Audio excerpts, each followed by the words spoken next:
Welcome to Sabby Sabs podcast. I'm your host, sabrinasalvati. My special guest tonight is Rick Sterling. He is an investigative journalist, and he also wrote the JFK article that we covered earlier this week. Thank you so much for coming on, Rick. Nice to be here, Sabby. So, Rick, this article that you wrote is very revealing. From Dallas to Gaza, the JFK assassination was good for Zionist Israel. There were a lot of things that were mentioned in this article that I was very surprised to hear. One in particular, I'm not sure if you're aware, but RFK Jr. actually has stated in interviews that his father and also JFK supported Israel. But what I noticed in your article is that JFK also supported the Palestinian rights. And I want to talk a little bit about that, where you think his position may be a little bit different from what we've heard with RFK. Yeah, definitely. Well, just to provide a little backdrop on it, I got very interested in JFK some years ago when I read the book JFK and the Unspeakable. And it's a very impressive book, and most people who read it find it really changes their thinking, because it's a revelation to find out the extent of the changes JFK wanted to bring in U.S. foreign policy, especially toward the Soviet Union and the Third World. Of course, there's the famous peace speech at American University in the June of 1963. With the 60th anniversary approaching, we were organizing an event around that, and so I started looking into JFK and doing more documentation on that. And then one thing led to another. I started seeing something that had not been mentioned in James Douglas's book, which was JFK's policy toward Israel. And the more I looked, the more amazing it was. And especially to see the exchange of letters between Israeli Prime Minister Ben-Gurion and later Levi Eshkol and JFK, because although the letters were polite, of course, and diplomatic, there is no mistaking how intense the conflict was, and how JFK was giving an ultimatum, basically. You allow us to inspect the Dimona nuclear development facility, which was then under construction, or relations with the U.S. are going to be seriously jeopardized. And then I started looking in some more, and I learned that at that time, the State Department policy was to support UN Resolution 194, providing the right of return for Palestinian refugees. And looking into it more, I learned out that the JFK Department of Justice was insisting that the Zionist of America organization, which is the parent of APAC, it was insisting that they need to register as foreign agents with the U.S. And not only that, relations with Egyptian President Nasser. JFK wanted good relations there. So it was a revelation to me to learn the extent of the commitment there. At that time, the U.S. provided zero weaponry to Israel. They provided food aid. So these were all things that they were new to me, and I think they're new to many people. And it was a critical time. And then subsequently, everything changed after JFK died.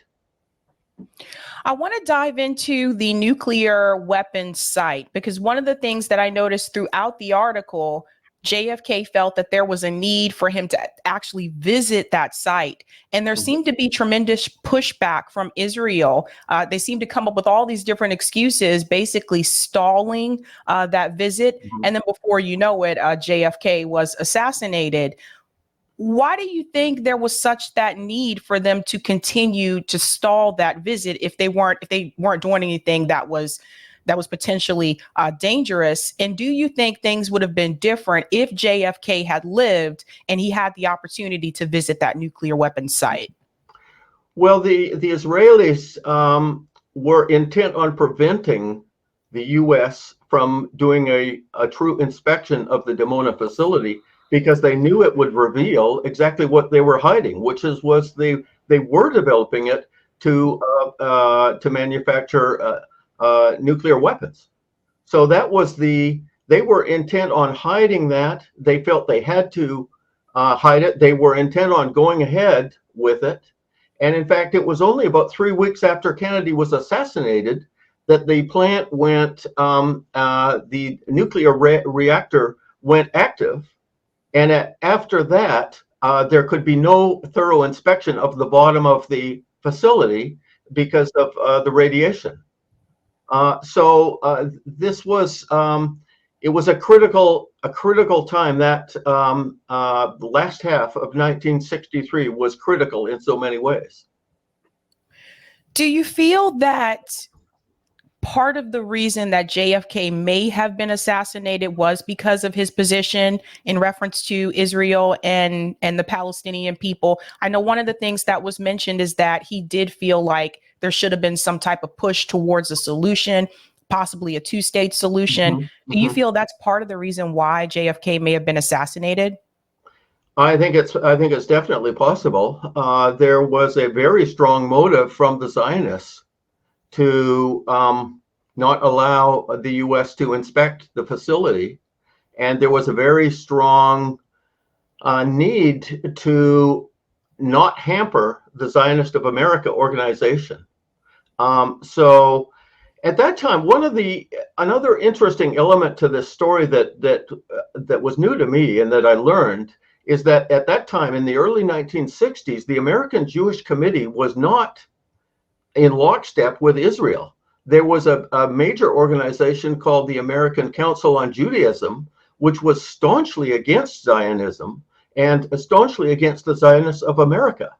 And in fact, the Zionists of America said that that if they had to register as a foreign agent, the American Jewish Council would use that and eliminate the Zionist influence in the American Jewish community. At that time, there was a lot of ambivalence about the nation Israel. Israel had only existed for 13 years. And while many people were supportive in some ways, they also had reticence. And there was also a strong desire among Jewish people in the United States and also Israeli citizens to find a resolution to the Palestinian issue and to have some measure of security. Now, what happened with the assassination of JFK and the LBJ taking over the presidency, LBJ is considered to be the most Zionist friendly of all U.S. presidents. Now, Joe Biden may give him a good run at it, but that is another fact that I was not aware of previously. His major fundraiser was a staunch Zionist, and for various reasons, Lyndon Johnson was staunchly in favor of militant, aggressive Israel, which of course is the complete opposite of where JFK was coming from. And the reason I say that this was a critical change and it's led to the situation today, because we look at the situation today, there are over 20,000 Palestinians killed. There were 1,200 Israelis killed. You've got permanent instability in Israel. You've got permanent instability in the Middle East, Lebanon, Syria, Jordan, all of these countries. We've got constant aggression from. A lot of people don't know that Israel is routinely attacking Damascus and Damascus airport and Aleppo airport. So we've got that situation, which is Israelis can never have security when they're living in an apartheid state, which constantly represses and the Palestinian people, more or less half the population. So we're in a disastrous situation, and I think an important milestone on that path to hell was the assassination of JFK. How do you feel about, let's talk about APAC, for example. One of the things, again, that he mentioned is that organizations that lobby on behalf of a foreign country should have to register as a foreign agent. There are a lot of politicians in Congress today that are in bed with APAC. Richie Torres is one of them, Hakeem Jeffries, and they even go to the extent to brag about it. They're not ashamed of it or anything like that. If that would have happened, let's say APAC did register as a foreign agent, do you think they would be able to lobby as much as they do now? And what do you think that would look like if they weren't able to? How would our Congress function in reference to serving the people? I'm not sure of the details of that, what the constraints are exactly. I do know one of the constraints is that they have to provide all their financial records. And so all of the wherever they're getting money coming from and how they're distributing money has to be documented when you're operating as a foreign agent in the United States. So that would be a big constraint for them. I'm sure they would manage to, have substantial influence anyway, but that constraint, avoiding that definitely helped them a lot. And of course, APAC is so influential, and there's J Street, which is more of a liberal Zionist group, which is active as well. But the control of Congress is really, really something that's needs to be changed. And actually, JFK was wanting to do some of that himself because he was seeing the influence of money, which Jimmy Carter called it legalized bribery, which is really what it is. It's not even hidden. It's legalized bribery. But I think if JFK had been if the Department of Justice had followed through on that demand, and basically the Zionist Organization of America was stalling stalling, and then after JFK's assassination, they just thumbed their nose at the Department of Justice and said, well, we don't think we have to do that, and they successfully they were allowed to get away with it. I want to get to this point here in the article where it says Kennedy wanted Israel to follow the rules. When we look at the war that's happening right now, it is very clear that Israel is not following international law. They have been called out by the UN multiple times, but there seems to be no accountability, no repercussions for Israel at all. Yet, it seems like, especially for those of us that have been to the protest, if you say this, if you calling for a ceasefire, which seems to be more accepted by some now, but I remember for those of us that were asking for that earlier on, we were told that we were anti-Semitic. But here you had JFK saying that he wanted Israel to follow the rules. Absolutely. Well, this is another symptom of the of what's happened and how twisted and distorted it's become. Like in the 1960s, it was very, very clear that a lot of Jewish people were not Zionist, and there was anti-Semitism and there was anti-Zionism. There was no equivalence between them, and yet just a week ago or 10 days ago, there was a congressional resolution passed declaiming the spread of anti-Semitism, which directly equated. They said anti-Zionism is anti-Semitism. That is just a big lie. That's right. And even this piece in the article where it says JFK supported Palestinian rights.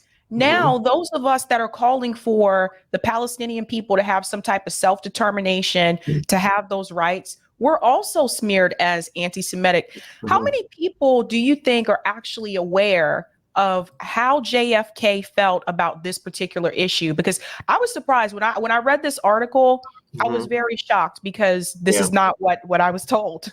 Yeah. I think it's not well known. And that was why I was very interested to research and write the article. Exactly, because it's not well known and it needs to be. What we're seeing now is really the breakup of the Zionist stranglehold on the Jewish community. And I mean, the sequence of events was that after the assassination of JFK, within a few years, Israel managed to create a nuclear weapon. Then they had the confidence and the audacity to launch the attack in 1967, where they took control of Gaza, the Golan Heights, the West Bank, and Jerusalem, and in the so-called Six-Day War. The U.S. was facilitating them, providing intelligence and other kinds of support. Anyway, it was a surprise attack against unsuspecting neighbors. If JFK had been in office, he would not have allowed that to go ahead, and I don't think it would have gone ahead anyway without the support of the U.S. and without them having the nuclear weapon in the back pocket. And then following the Six-Day War, there was a sea change in the where the mythology of Israeli military superiority, there was a massive outpouring of support from American Jewish community, and the anti-Zionist forces within the American Jewish community, withered and really went away to some extent. That is being reversed right now. A lot of people are seeing the brutality of Israel and in the American Jewish community, and especially young Jews are saying, "Not in my name. That's not for me. I don't identify that. In fact, I directly oppose it." So I think there's a sea change underway right now, where a lot of people are realizing that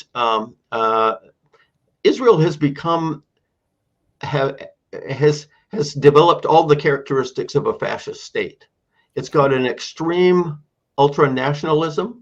It's got a belief in ethnic supremacy, Jewish supremacy. It's got a reliance on militarism and force, and it's got a lack of concern for the victims of their brutality.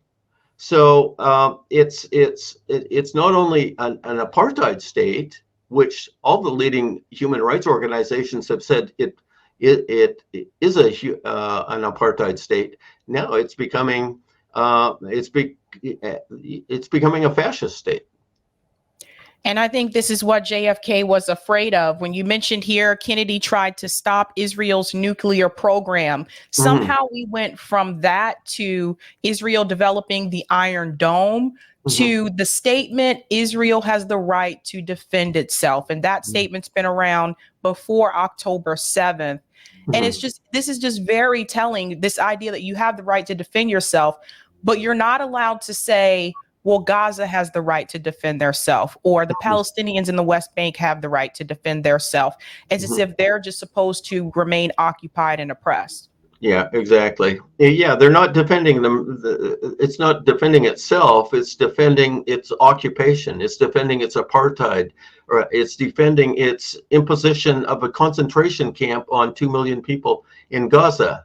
That's what it's defending, and it's indefensible. I want you to hear something that Oliver Stone said in reference to this particular issue. Jose Vega actually had an interview with him recently. This is Oliver Stone on Netanyahu. He talks about how he met him years ago and he interviewed him when he was out of office. I want you to hear what he says about the goal of Israel. Do you know that John Kennedy was very much opposed to Israel getting the bomb? He nixed it. He absolutely nixed it. He did not, and he was coming over to make the inspections very rigid. They were building the factory at Dimona. That was a big issue. Kennedy was killed. Lyndon Johnson signed off and let the Israelis do what they want. They opened the Dimona facility in 1968. Americans didn't even know because Johnson put out a directive. He said, don't talk about it. So to this day, I mean, Americans, some of them don't even know that they illegally have the nuclear bomb. So that it complicates the whole issue. Who's going to turn over? You see, that's enriched uranium. That's very dangerous. We're talking about low energy, low radioactivity. We're talking about 2-3% uranium that's enriched, and that's all we need for energy. So the Israelis are not good for this. This is something that would be, I mean, they could do it, but they don't want to mix up their, they want the highly enriched uranium. That's all that interests them. They want the bomb because they want to fucking blow up Iran. That's their only interest, I think. Mm-hmm. And Netanyahu's a madman. And I repeat that, to me, he's a madman. I met him years ago. I interviewed him when he was out of office. And I thought he was a madman then. And I think he's gotten worse and worse and worse. He's truly. Okay, that piece right there where he mentioned that he feels that their goal is to destroy Iran. And I want to get your take about that. Mm-hmm. Well, Netanyahu's been talking about Iran for 20 years now. So there's nothing new. They realize that Iran is a very staunch supporter of Palestinian rights and a staunch supporter of Hezbollah in Lebanon. And they've also provided assistance to Hamas, although it's very limited. And Iran is a Shia country, and Hamas is a Sunni movement. So they're not on the same wavelength politically. But Iran is really a part of the so-called axis of resistance, and it's the kind of the anchor there, supporting Syria. And Hezbollah. So they would love to. They would love for the U.S. to get in a war and to attack Iran. They definitely can't do it. Israel can't do it, but they would love to get the U.S. involved. And it's a dangerous situation right now because with the conflict in Gaza not going the way Israel had hoped. At this point, they realize they're nowhere near destroying Hamas, and yet the whole world, they're pushing the whole world to unite against them with their patron, the United States, and there's tremendous dissension within Israel as well. The families of the prisoners are demanding the release and a settlement, resolution, ceasefire, and get it over with. So. One danger is that Israel will intentionally provoke a conflict with Hezbollah in Lebanon and try to stir things up so as to involve, to distract attention from what's going on in Gaza and to involve the U.S. militarily. So this is part of the disaster scenario. Of course, Netanyahu has a long history of trying to get the U.S. Involved in Mideast wars for Israel's benefit. He was one of the primary proponents of the disastrous 2003 invasion of Iraq. So they may try to do something like that again. That's a real danger. Do you feel the state of Israel, or maybe more so the Zionist project, has a hold on the United States government? Mm-hmm. Yes, yeah. Their influence in Congress is it's massive. I don't know what it is precisely, but one indication was a few years. Well, if you remember, during the last year or two of Obama's presidency, so it was about 2013 or 2014, Netanyahu was angry with him because he had, of course, signed the Iran agreement. And Netanyahu came to the U.S. against the wishes of the president of the U.S. and delivered a speech before both houses of Congress and got standing ovations, probably the most, or I think somebody said it was the most standing ovations of any speaker that year in Congress, both Democrats and Republicans. That's a sign of their power And that needs to be exposed and changed. Some people don't know that all new incoming congressional representatives are invited and effectively pressured to go on a 1 week trip to Israel, all expenses paid, and to of course be educated in Israeli interests. They don't talk about it because it's pretty embarrassing. Right off the bat, they're taking a 1 week red carpet vacation. But the corruption, like I was saying, it's legalized bribery, our system, unfortunately. Very interesting. It appears that after the assassination of JFK, Israel became more aggressive. And I know that it may seem like it was a long time ago for some people, but I just want to remind everyone, my parents were alive when JFK was assassinated.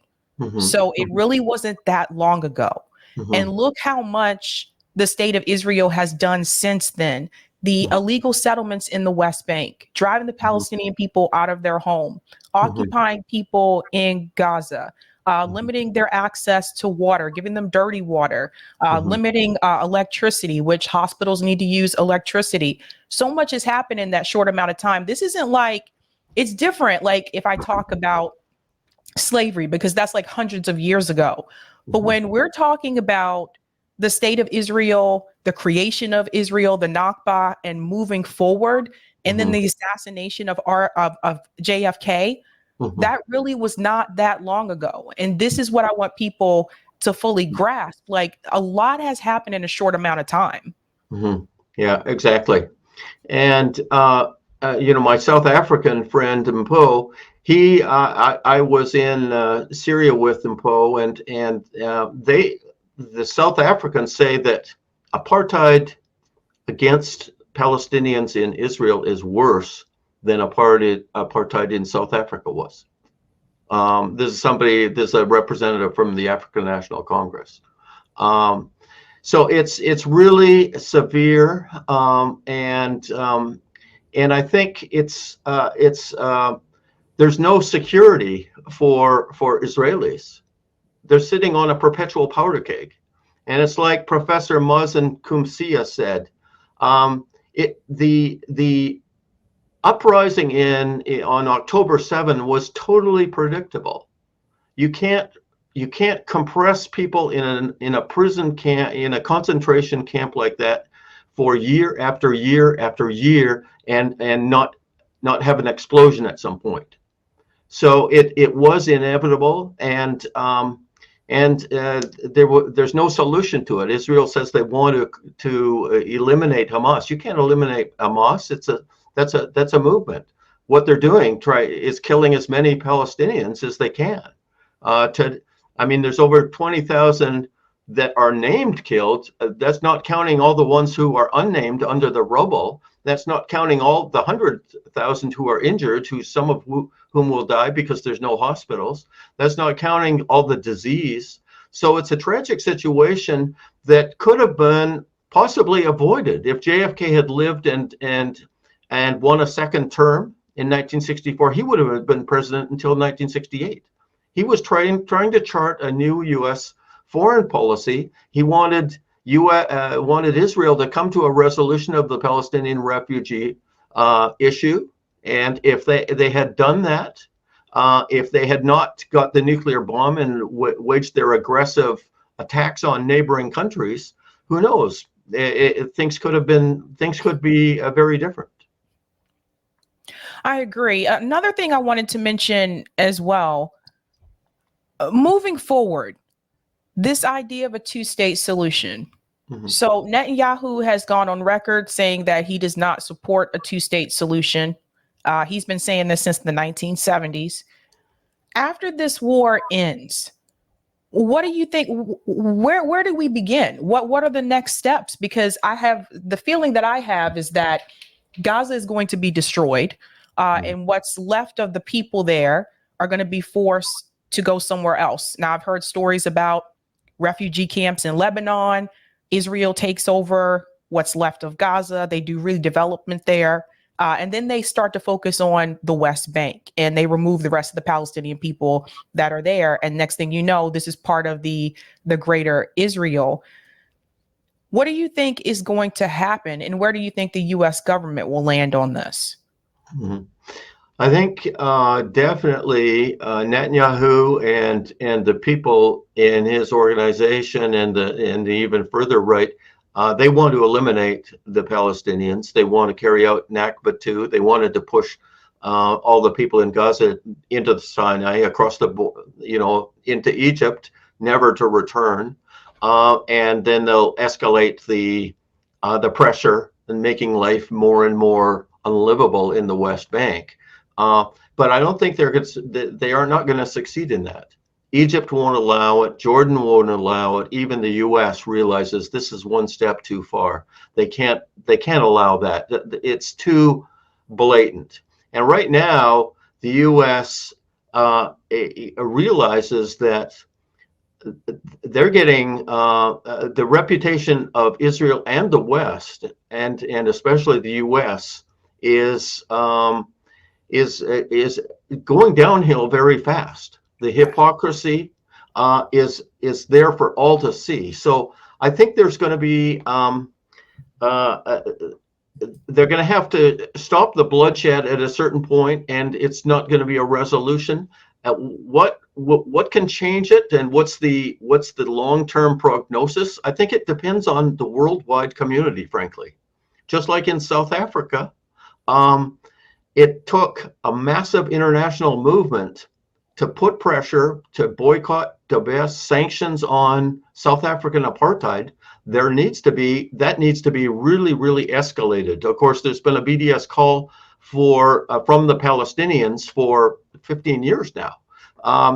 It needs to be really ramped up and escalated to a much, much higher pitch. And I think that's totally possible right now, because the massive outpouring in the streets and the massive participation of young people, the leadership of young people all over the world, the involvement of the Jewish community, this really gives me a lot of hope, actually. It's going to take a massive international effort in support of the Palestinian cause. Rick, why do you think that, given what we know now about JFK and his position on Israel, why do you think that RFK Jr. is so staunchly supporting Israel to the point where it's painful to watch, to be honest with you? He has gone as far as to smear the Palestinian people. I'm not sure if you saw the interview that he had on Breaking Points, but he said that Palestinians are the most pampered people in the world. Why do you think he has this position?